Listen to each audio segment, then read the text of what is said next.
Hörmətli tamaşaçılar, əziz izləyicilər, Göylər kəndində növbəti Göylər söhbəti verilişimizin çəkilişinə başlayırıq. Bir ara bir balaca biz fasilə götürməli olduq. Sonradan yenidən bu çəkilişlərə davam eləməli olduq və bu bizim istəyimizə, arzumuza uyğun olaraq yenə də davam edəcəyik inşallah. Bizim bu çəkilişlərimizi, Göylər söhbəti layihəsində olan çəkilişlərimizi mənim YouTube kanalımda, Qurban Yaquboğlu YouTube kanalımda, eyni zamanda Facebookda Şamaxı Göylər qrupunun səhifəsində izləyə bilərsiniz. Bugünkü Göylər söhbətinin qonağı ziyalıdır, xanımdır, tanınmış bir müəllim və ziyalıdır, dediyim kimi.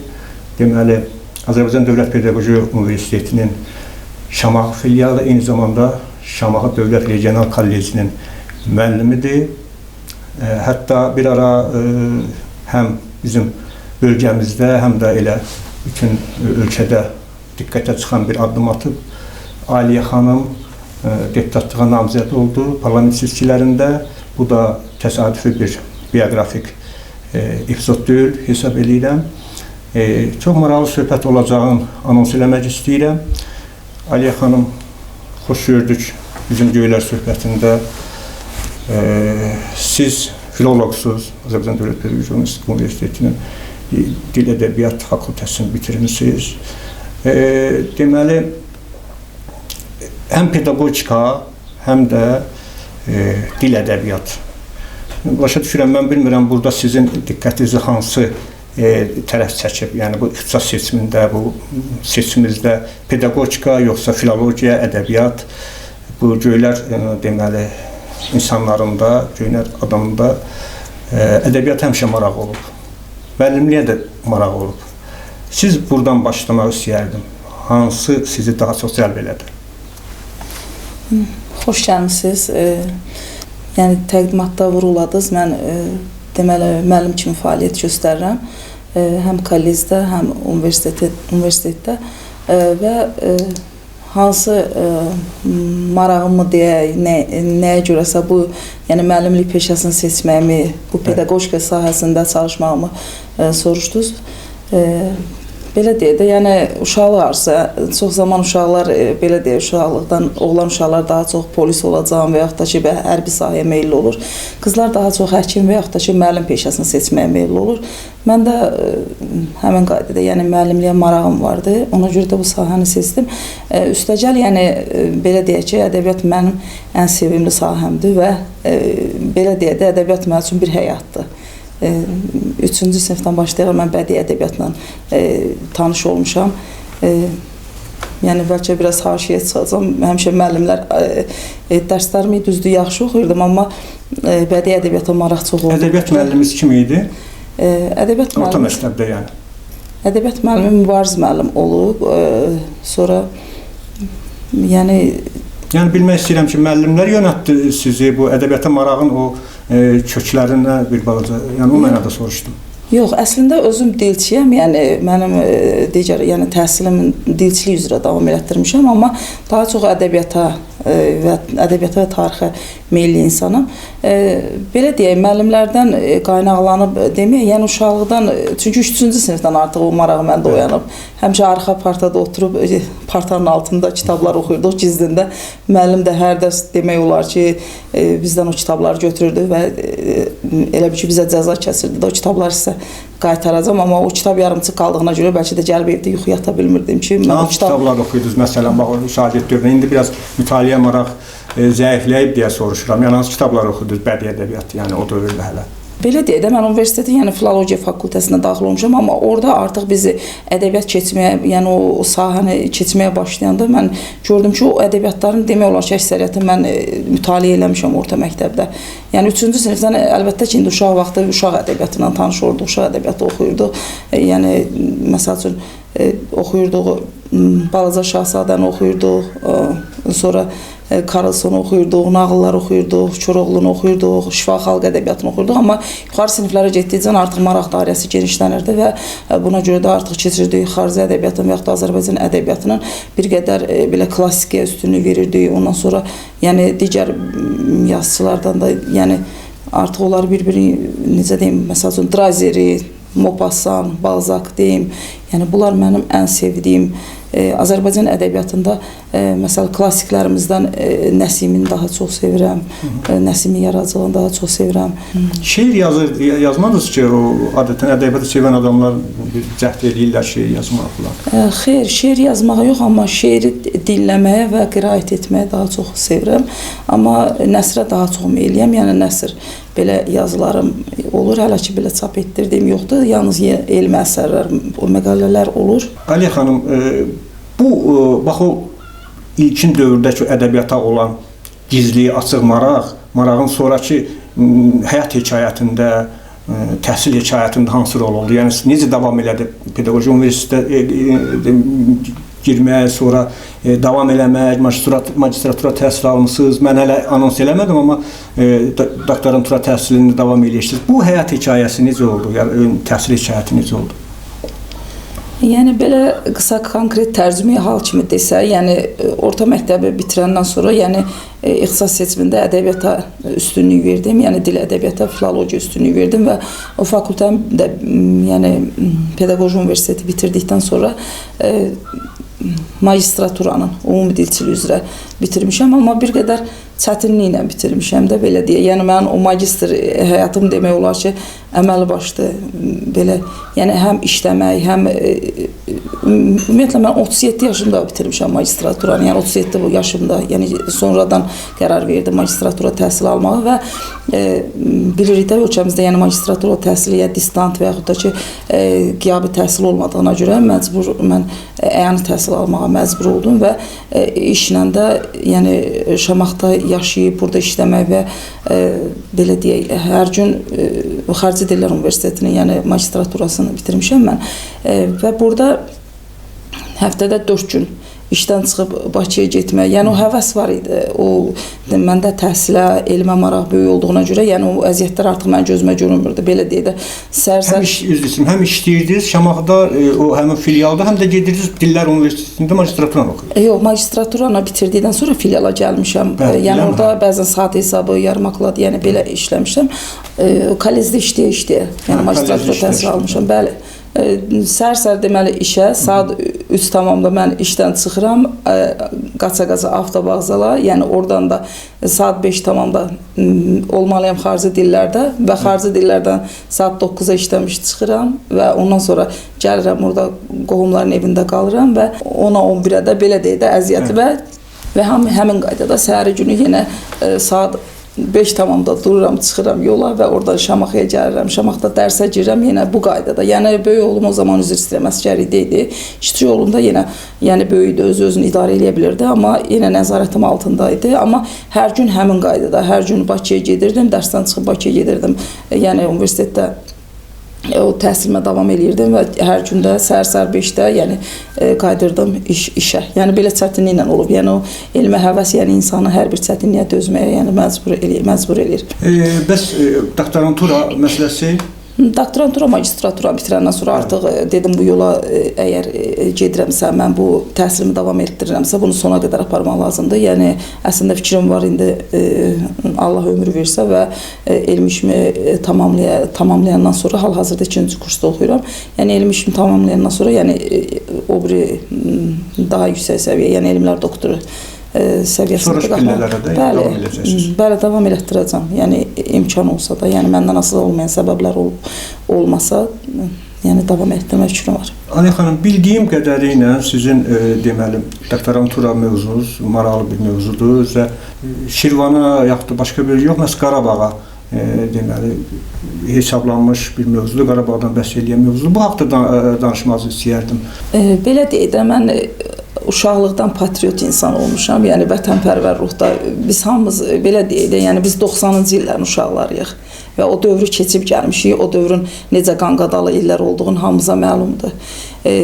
Belə deyək, müstəqillik dövrü, ondan sonra müstəqilliyin əldə olunması, ardınca Birinci Qarabağ müharibəsi, illər 88-dən başlayan ixtişaşlar və üstəgəl 94-cü ilə qədər demək olar ki, açıq müharibə şəraitində yaşamışıq da biz bu günləri yaşaya-yaşaya gəlmişik. Yəni biz o Xocalı faciəsinin, belə deyək, yəni Qaradağlının, Ağdabanın, yəni Xocavəndin, yəni bu o Kəlbəcərin, yəni bu faciələri yəni biz görən insanlarıq və o dövrdə o acıları yaşayan insanlarıq və istər-istəməz insanı nə formalaşdırır? İnsanı formalaşdıran o ətraf mühitdir, cəmiyyətdir, yaşadığı hadisələrdir və 90-cı ilin hadisələri də, yəni biz o dövrdə düzdür, belə deyək, yaşlı, belə deyək, uşaqlar idi, amma ki bizim artıq uşaqlıq keçmədən, belə deyək də, tez yaşlandıq, biz tez böyüdük o dövrdə. Yəni bizə aid olan, aid olmayan, qavraya bilməyəcəyimiz hadisələri də biz yaşadıq.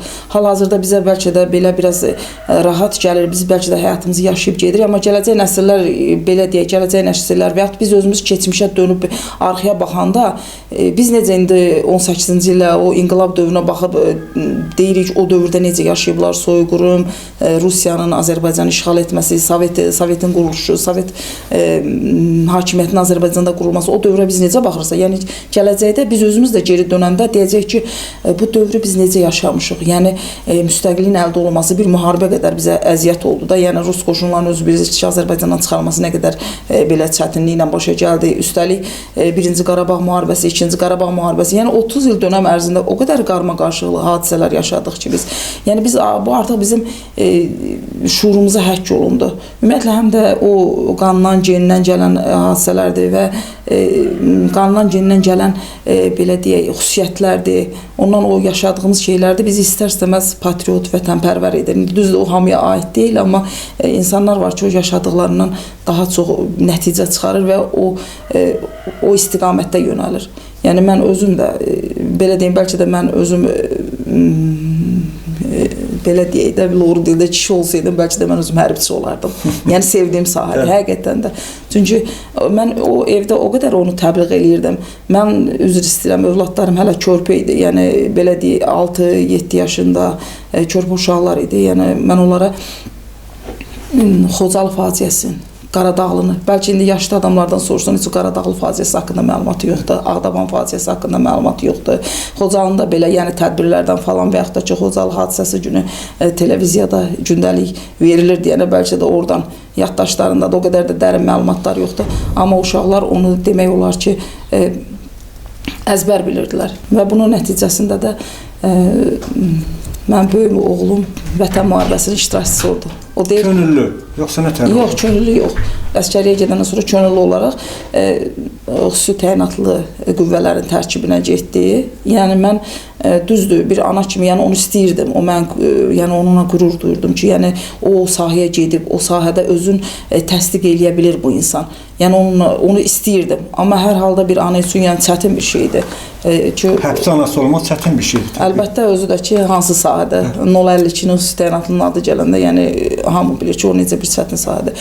Hər ana belədir. Bəzən insan hisslərin büruzə verə bilir, amma bəzi insanlar var ki, yəni onun gizlində yaşayır. Və yaxud da ki, nədənsə qorxduğunu, çəkindiyin heç vaxt büruzə vermir.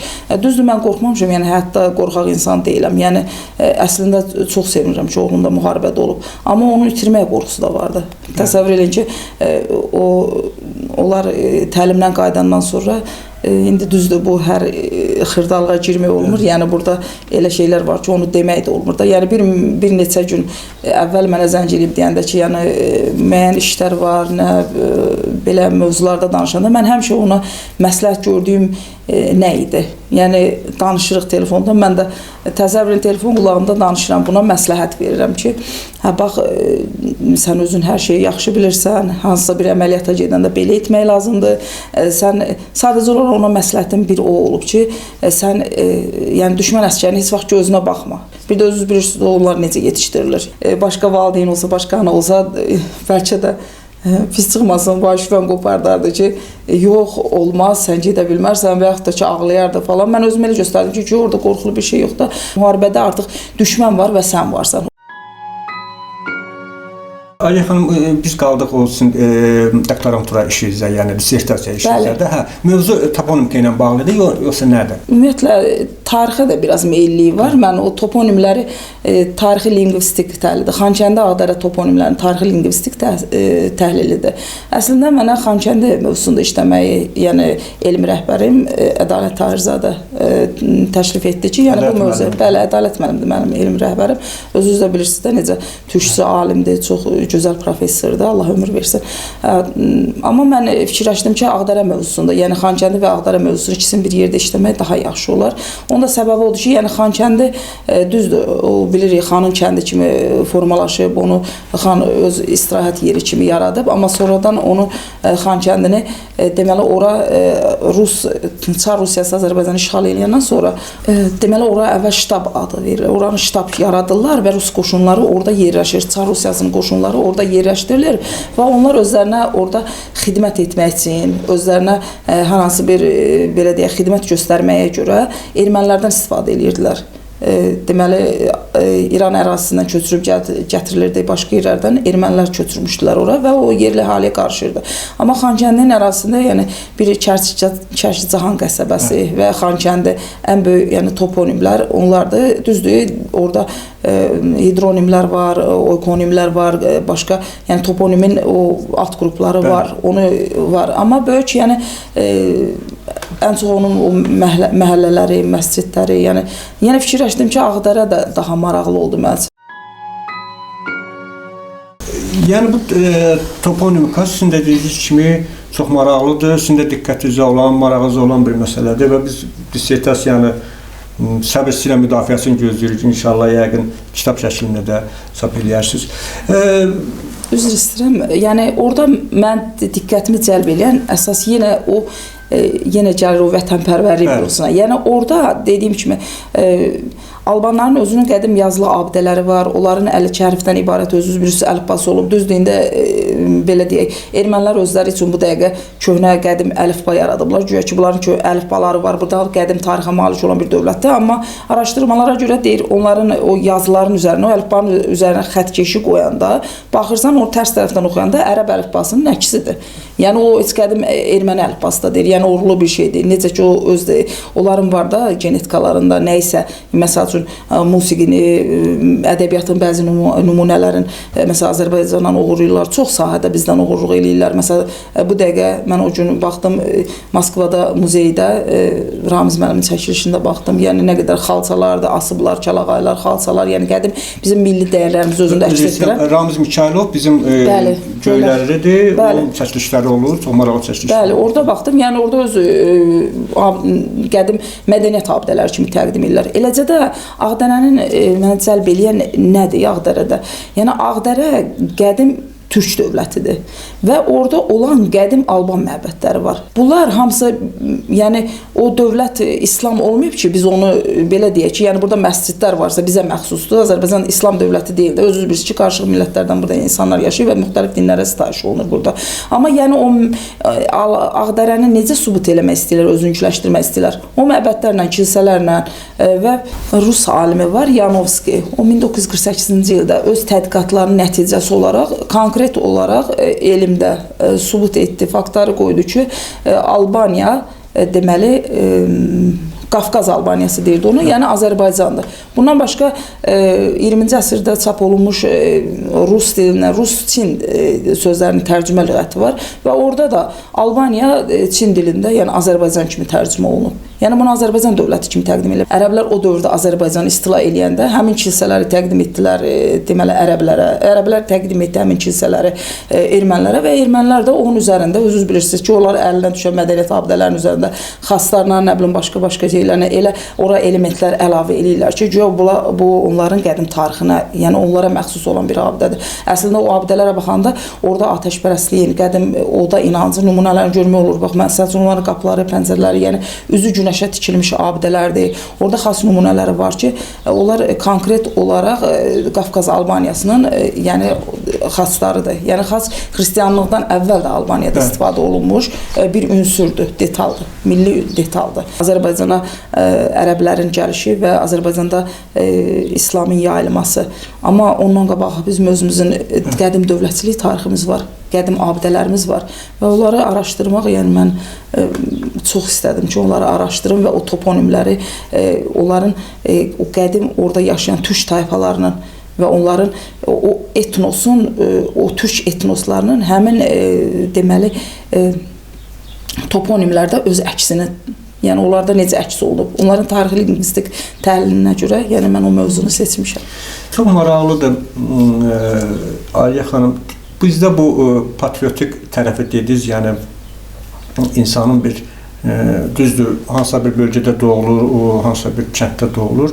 Amma bu bölgəsi təvəkkür Azərbaycana, bizim ölkəmizə xeyli hansısa bir dönəmlərdə ziyan vurmuş bir anlayışdır. Siz bunun tamamilə əksin deyirsiniz. Amma hər halda bir bölgəyə də bir sevgi deyilən bir şey var da, yox. Mən səhv eləmirəm ki, sizdə bu hiss nə yerdədir?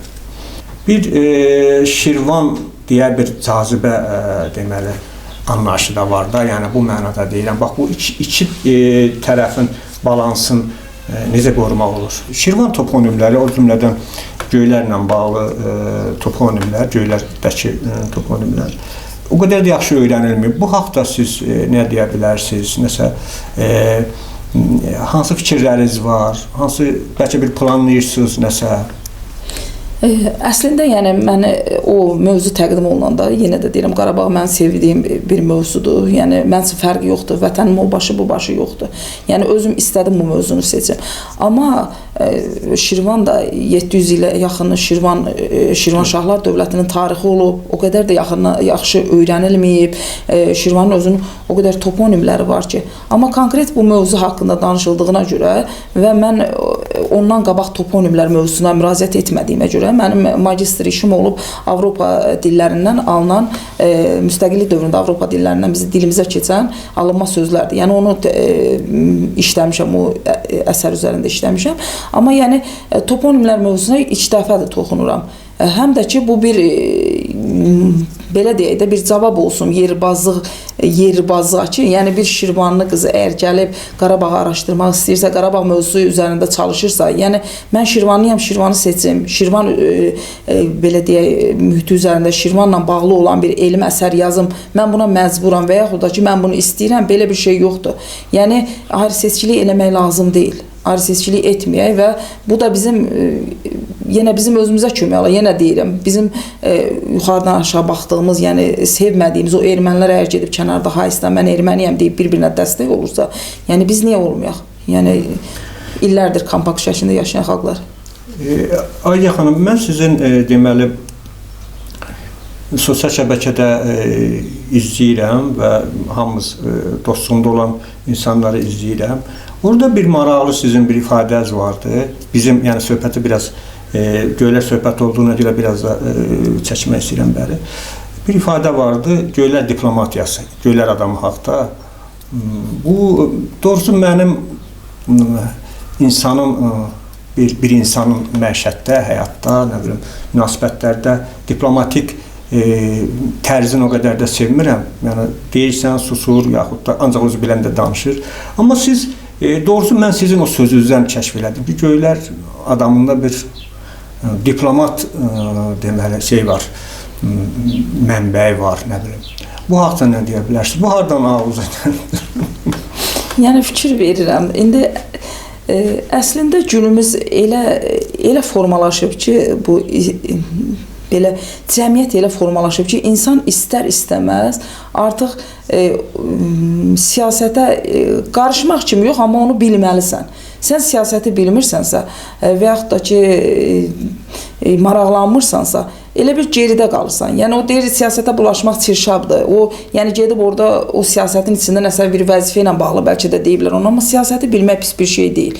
Əgər biz siyasəti bilməsək, yəni, həqiqətən çox çətin olar günümüzdə. Siyasət əslində yaxşı şeydir, siyasəti biləsən. İndi baxır da kim qarışır, kim qarışmır, amma mən siyasət mən sevdiyim sahədir. Amma yəni o insan münasibətlərində, özünün tərzində, o diplomatiyanı xoşlayırsınız, hə? Münasibətlərdə falan. Ümumiyyətlə dünya görüşü, insanın dünya görüşü olmağı daha yaxşıdır. Mən müəlliməm, dil ədəbiyyatı tədris edirəm deyə. Mən dil ədəbiyyatı tədris edirəm və dil ədəbiyyatı sahəsini bildim, mənbəsimdə elə bir şey yoxdur. Yəni müəllim dediyin, cəmiyyətin əgər sən ziyalı bir üzvüsənsə, sən demək olar ki, hər sahəni deyə bilmərəm, amma çox sahədən xəbərdar olmalısan. Çünki sən tələbə yetişdirirsən, sən o uşaqları gələcək yetişdirirsən. Yenə deyək, bu İKT dövrüdür və dünyamızda o qədər yeniliklər var. Uşaq nə isə öyrənmək istəyirsə, yəni YouTube üzərindən də nə isə götürüb öyrənə bilir. Düzdür, müəllimin əməyi böyükdür. Amma bəzən olur ki, elə şeylər olur ki, yəni müəllimə ehtiyac olmur, müəllimə ehtiyac böyükdür. Amma olmayan vaxtlarda olur. Müəllim onun belə deyək, həm uşağın biliyin, həm onun dünya görüşünü zənginləşdirməlidir. O müəllim özü dünyadan xəbəri yoxdursa, əgər müəllimin özünün belə deyək, özünün bir dünya görüşü yoxdursa, bir monoton cəmiyyətdə formalar var, o monoton cəmiyyətə qoşulub belə deyək. Bizim cəmiyyəti mən indi monoton adlandırıram. Çünki mənə xoş deyil cəmiyyətdə baş verənlər. Yəni xoş deyil. Ona görə ki, yəni ziyalılar üzdədir, az bir qism ziyalı var, kitab oxuyan var, kitab o qədər də marağı yoxdur. Amma cavan nəslin oxuyanları qoyaq kənara. Cavan nəsildə əksəriyyəti belə deyək, bu qərbə daha çox axın eləyir, intellektual axın var.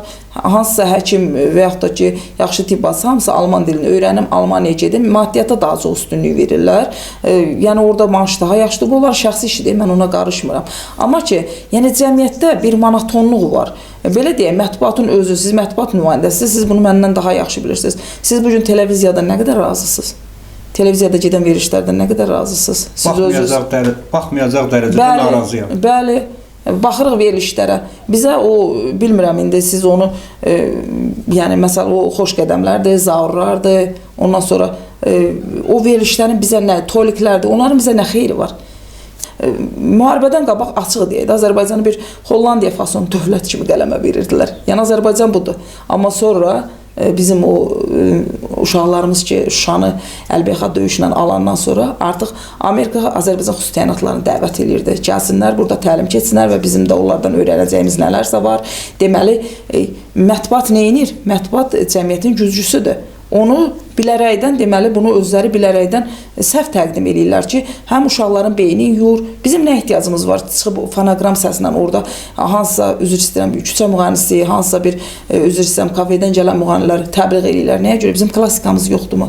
Bizim Şövkət Ələkbərova yoxdurmu?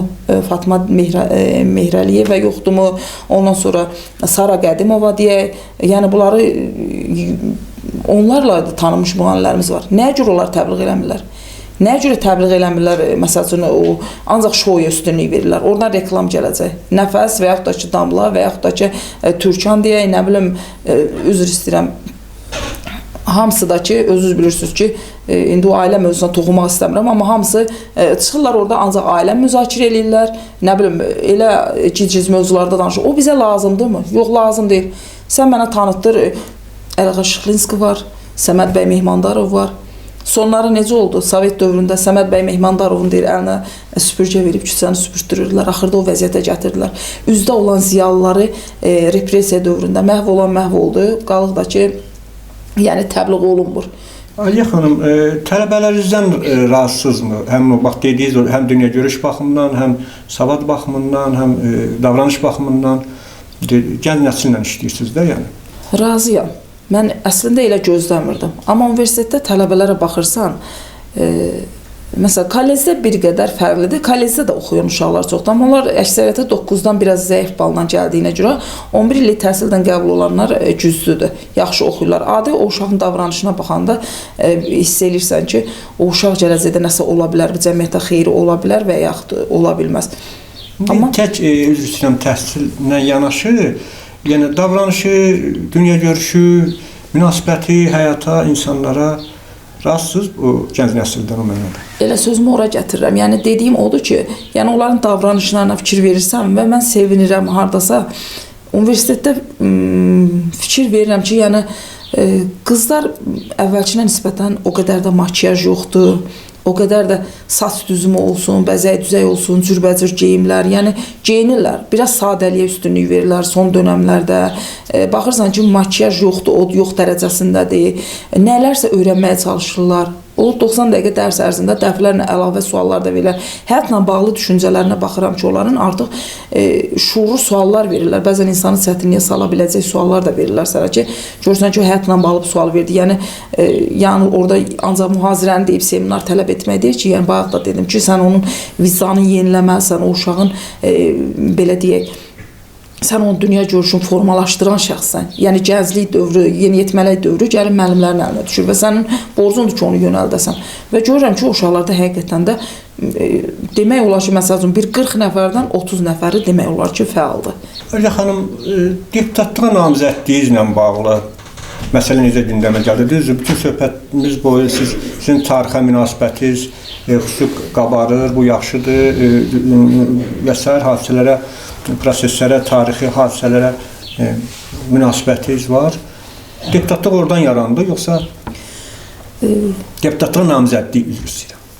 Baxırsan, elə insanlar üzdədir ki, elə insanlar elə işləri yönəldir ki, yəni sən onunla üzbəüz oturub əgər danışmaq istəsən, fikirlərini bölmək istəsən, hansısa bir mövzuda, yəni o səni o dərəcədə də, yəni o Qabilə bir şeiri var, deyir o səhv düşəndə yerimiz. Baxırsan, elə yerlərdə elə insanlar var. Yəni mən onu, yəni bu insanlar gedib çıxa bilirsə o vəzifəyə, yəni indi vəzifədə gözəl insanlar var. İndi baxırsan, Şamaxının özündə də olsun, aparıcı, işləməyi bacaran insanlar var. Onunla paralel bacarıqsız insanlar da var. Mən də sadəcə baxdım, belə fikirləşdim ki, yəni layiq, bəlkə də mən onu bacararam, bəlkə də bu iş mənim, yəni %100 olmasa da, yəni risk etməyə dəyər və peşman da deyiləm, yenə də olsa yenə də edərəm. Nəticə məlumdur, indi nətərdə MSK elan edib Şamaxı bölgəsindən kimin deputat seçildiyi bilinir.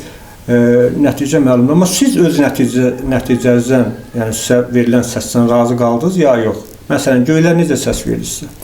Əlbəttə ki, razıyam. Yəni, o nəticələrdən qabaq bizdə onlayn sorğu keçirildi bir həftə ərzində və izləyən izləyirdi, bilirdi ki, Şamaxıda, yəni Aliyə müəllimə həmişə liderdir və öndədir. Yəni, əgər 2000 səs onda varsa, 200-300, yəni 100-liklərdə olan insanlar var və yəni yarısı qədər də olan səs yoxdur. Onlayn sorğudur da, yəni bu da insanların fikrini bildirir. Əslində, ora nəsə bir qarışmaq mümkün deyil. Bu insanların şəxsi düşüncəsidir, fikridir. Yəni, və mən ondan çox razı idim. Yəni, gördüm ki, yəni tanıyırlar. İndi o biraz böyük danışmaq, məni sevirlər, məni tanıyır, xalqım məni tanıyır, bəzi o aparıcı müğənnilər çıxır, deyir, yəni elə bir şey olmasın. Amma müəyyən qədər sevən insanlar gördüm və hamısına da təşəkkür edirəm. Həqiqətən seçkilərdə də Göylər cəmaatı özü, bura böyük kənddir, özünüz bilirsiniz, qədim tarixə malik olan kənddir, qədim milli mənəvi dəyərlərimizə hörmət edən kənddir. Həqiqətən də siz deyən kimi o diplomatiya cəhətdən, muğam, musiqi cəhətdən inkişaf eləmiş kənddir. Əslində mən çox muğam oxuyanların o danışığından, nitqinə qulaq asarkən o ifadəni eşitmişəm ki, Şamaxının Göylər kəndinə oxumağa getmək həm muğam oxuyanın yəni işi deyil də. Yəni orada o xırdalıqlarına qədər bilən insanlar var. Hamısı bilir, yox. Amma elə insanlar var ki, orada həqiqətən də musiqini çox gözəl bilirlər. Yəni musiqi kimi başqa sahəni də. Yəni həqiqətən çox razıyam. Səs verən də çox oldu. Bəs Göylər kəndi ilə bağlı hər halda deputatlığa iddia eləmək ən azı, namizədliyə iddia eləmək bir xanım üçün, bir Göylər xanımı üçün, bir müəllimi üçün balaca məsələdir hər halda. Siz bir cəhd elədiniz. Bir imkanınız olsaydı, tutalım, bu və digər mənada imkanınız olsaydı, kəndimizlə bağlı, rayonumuzla bağlı nələr eləyərdiniz, hansı çatışmazlıqları aradan qaldırmağa cəhd eləyərdiniz? İndi şükür çox şey var, amma yəni çatışmayan şeylər də çoxdur. Məsələn, bu boyda kəndin 10 minə yaxın əhalisi var. Bu kəndin kanalizasiya sistemi yoxdur, su sistemi yoxdur. Təsəvvür eləyin ki, maşınla su almaq nə deməkdir günümüzdə? Özdə ki, bu boyda kənddir. Hə. küçələr asfalt deyil, yəni mərkəzi küçə asfaltdır, amma indi düzdür, hamı öz cibinin vəsaiti hesabına çalışır ki, nəsə küçələri abadlaşdırsın, amma bu orta bir nöqtədən, bir yerdən nizamlanan bir şey olsa və kənardan dəstək olsa, yəni insanların borcu deyil. Yəni bunu dövlət edir. İndi yəqin ki, hələ o özləri demişə layihəyə düşməyiblər. Amma bu insan da ömür gün gəlib gedir, nə vaxta qədər, yəni palçıqlı küçələrdə, bütün küçələr elə deyil, abad küçələrdə var. Amma mən istəyərdim həqiqətən də böyük kənddir, gözəl iqlimə malik olan kənddir, qədim türklərin diyarıdır bura. Əsas mən narahat eləyən, yəni ki, gəlib o küçədə də, mərkəzi küçədə düşəndə, yəni o görkəm cəhətdən o klub binasının o gündə olması, yəni həqiqətən çox bərbad gündədir. Yaxşı binalar tikmək olar burada, yaxşı, yəni işsizlik var, amma müəyyən sexlər, məsələn, nəsə iş yerləri açmaq olar kəndin içərisində. İşçi qüvvəsi də çoxdur. İş yeri açılsa, kəndə baxılsa, kanalizasiya, su sistemi təsis olunsa, yəni çox şeylər eləmək olar. Əslində kənd demərdim mən bura, yəni qəsəbə. Bu yaxınlarda mən bir daha, bəlkə təsadüf oldu, bəlkə içimdə hansısa bir ehtiyacdan yarandı. Komsomol poemasında o Humay olan hissiyə bir də nəzər yetirdim. Mən şəxs olaraq, açıq ədəbiyyatla maraqlanan insan olaraq Səməd Vurğunun sovetizmi, sovetlərə xidmətin qəbul eləmirəm və aydın məsələdir ki, bu bir şair üçün, bir yaradıcı adam üçün faciədir. Amma onun da Səməd Vurğunun da əsərlər içərisində insan təsirləndirən bir şey var. O Humaya bir də baxdım, Humay olan hissəni bir də oxudum. Siz belə düşündüm ki, dünyada bir Humay olmalıdır, dünyada bir Cəlal olmalıdır. Bəlkə belə bir qız, belə bir sevda olmasa, həyatda yaşamaq çox çətin olar. Bəlkə belə bir şeir yazılmasa, bu cür şeirlər olmasa, adi insansın, mütaliəçi üçün, mütaliən adamsın, ədəbiyyatçı üçün yaşamaq çox çətin olar. Siz nə düşünürsünüz bir qadın olaraq, bir ədəbiyyatçı olaraq, filoloq olaraq, şeir sevər olaraq? Əslində Səməd Vurğun son dövrlərdə, yəni son illərdə daha çox gündəmə gətirirlər. Yəni Səməd Vurğun olsun, indi Süleyman Rüstəm səviyyəsinə qoymuram onu, amma Mikayıl Müşfiqlə bağlı, hadisələrlə bağlı o aradasa biraz təsdiqlənmiş formadır ki, yəni onun özünü Süleyman Rüstəmin dilindən çıxan kəlmələri də, yəni onun etirafları olsun və özünün necə deyim, peşmançılığı bildirən o yazıları da yəni var. Amma burada ikili münasibət var Səməd Vurğunda. Komsomol poeması çox gözəl poemadır, amma ən çox orada cəlb edici, orada 4 bənd şeir var, bəlkə diqqətinizi cəlb edir. Yerlərə baxıram, bağçalı bağlı, göylərə... Dünya şeiri. Dünya şeiri. Göylərə baxıram, qapısı bağlı, kainat ixtiyar, sirli soraqlı, əzəldən yaranıb tamaşa dünya. Yəni Səməd Vurğunun yaradıcılığı böyükdür. Amma biz o haqda qərar verə bilmərik. Belə bir insanın mən fikrini oxumuşdum. Joseph Toynbee adlı bir insanın fikridir. O deyir ki, mən bir həyatda dava olduğunu eşitdim və bunu dedim. 6 saatdan sonra müxtəlif məlumatlar gəldi mənə və hərə onu bir cür şərh eləyirdi. Yəni bu nə deməkdir? Yəni ki, hərə öz münasibətini bildirib bura və hərə üstünə, o deyir, bizə loru dildə birinin üstünə 5 də qoyurlar.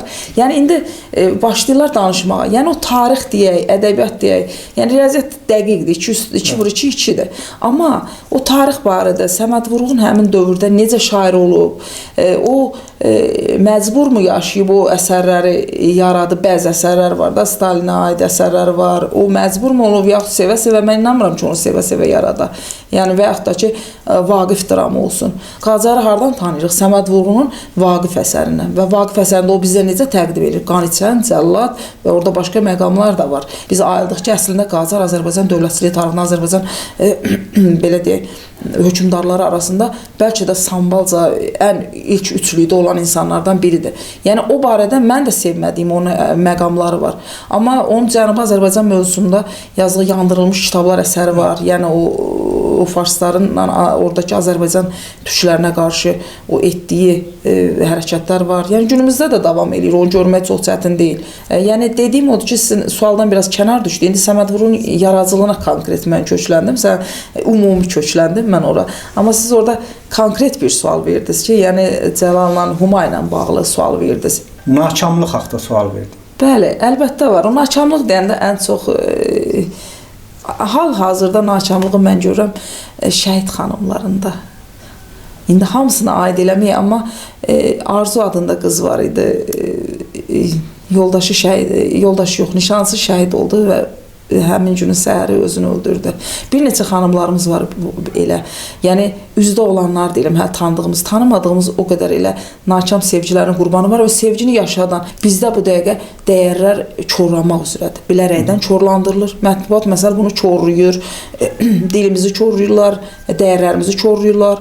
Məsəl üçün mən baxırsan adi televiziya, təsadüfən olur. Mən televiziya baxmıram. YouTube-da da olanda görürsən təsadüfən hansısa bir veriliş qarşıma çıxır. Və görürsən ki, əslində televiziya senzura qoymaq lazımdır. Bu senzura deyil, olmalı deyil. Amma baxırsan ki, senzura olmalı deyil, amma elə sahələrdə senzura var ki, heç o sən ruhun da doymur. Amma orada senzura var. Amma mətbuata niyə görə? İndi vizual şuradır da, yəni o qoymalıdır. Üzr istəyirəm, nəyə görə bizim övladlarımız o çılpaq müğənnilərə niyə baxmalıdır? Savadlılar qalır kənarda, savadsız aparıcılar, nə də orada kimsə hansısa müğənni reklam edəcək və o müğənni də gələcək, iki cümləni ardıcıl danışa bilmir.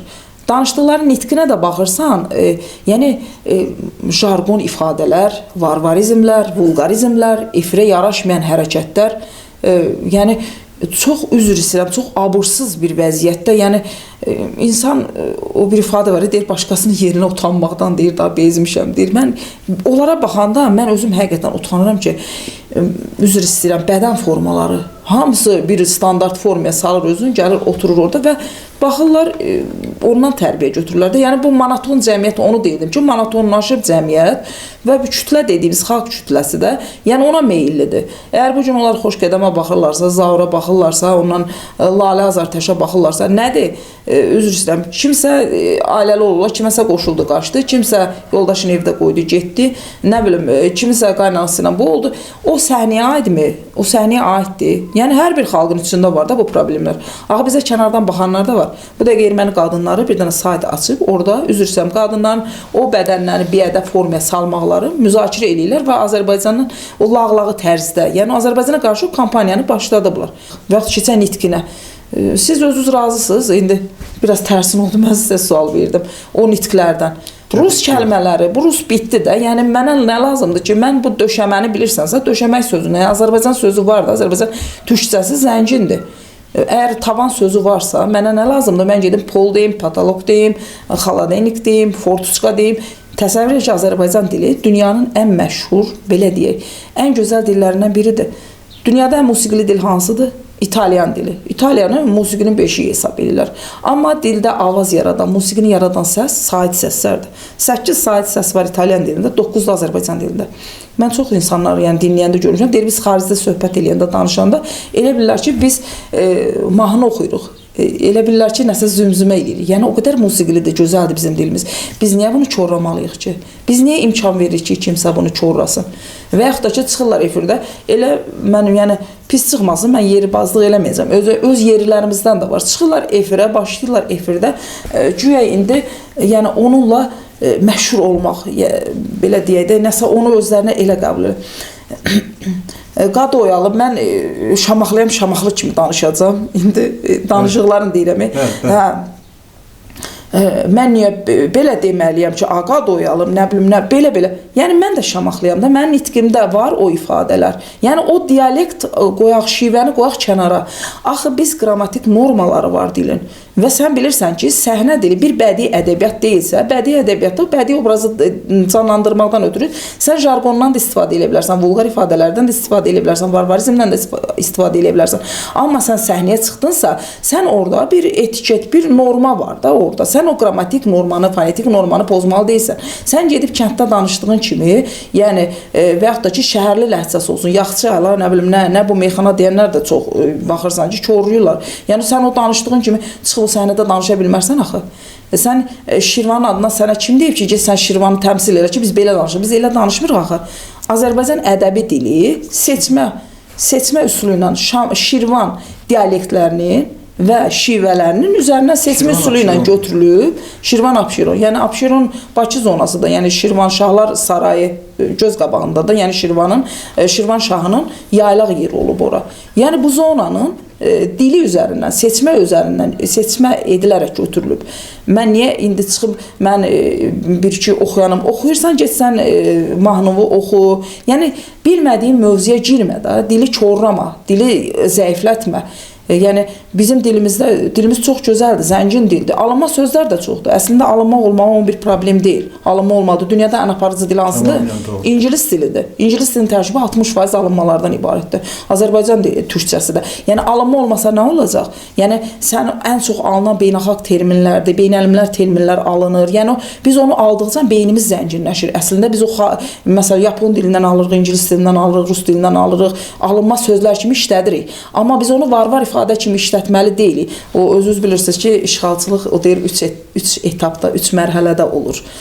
Necə olur? Mədəni işğalçılığı var, iqtisadi işğalçılığı var, bir siyasi işğalçılığı var.